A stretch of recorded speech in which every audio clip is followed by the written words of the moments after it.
Anis, kenapa awak lambat ni? Sebab boleh. Weh, korang, boleh aku duduk situ? Rupanya dah ada orang. Oh, okey. Kenapa semua orang suka Feka? Aku pun baik macam dia. Kenapa tak ada orang nak berkawan dengan aku?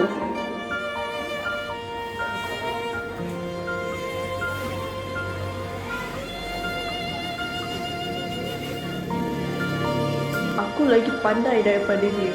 Kenapa semua orang asyik cari Feka juga? Mesti diorang ni mengumpat pasal aku. Baiklah, markah tertinggi sebanyak 80 tahniah kepada Imelda.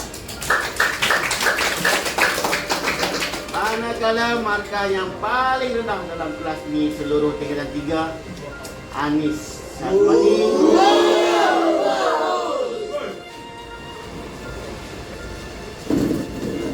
Cikgu, macam mana saya boleh gagal? Anis, jaga adab, baru ilmu Anis.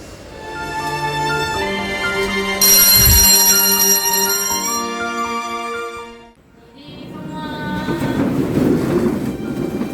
Terima kasih cikgu. Terima kasih, cikgu. Jumpa lagi.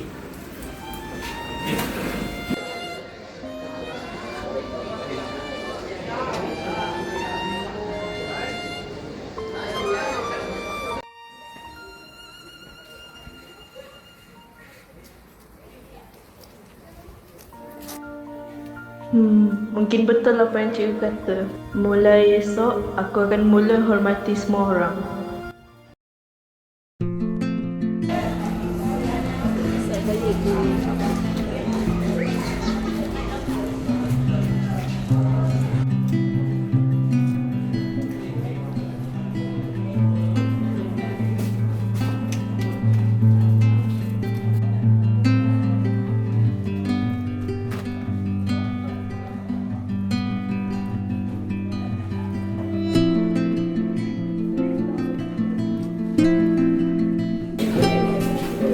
Weh, Anis, duduk kita orang tu.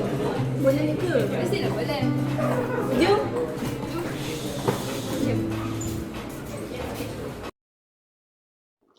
Ingatlah, ilmu menjadikan kita bijak, tetapi adab menjadikan kita dihormati.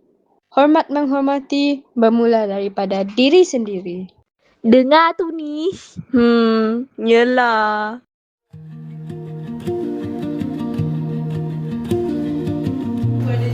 Kenapa ginjal?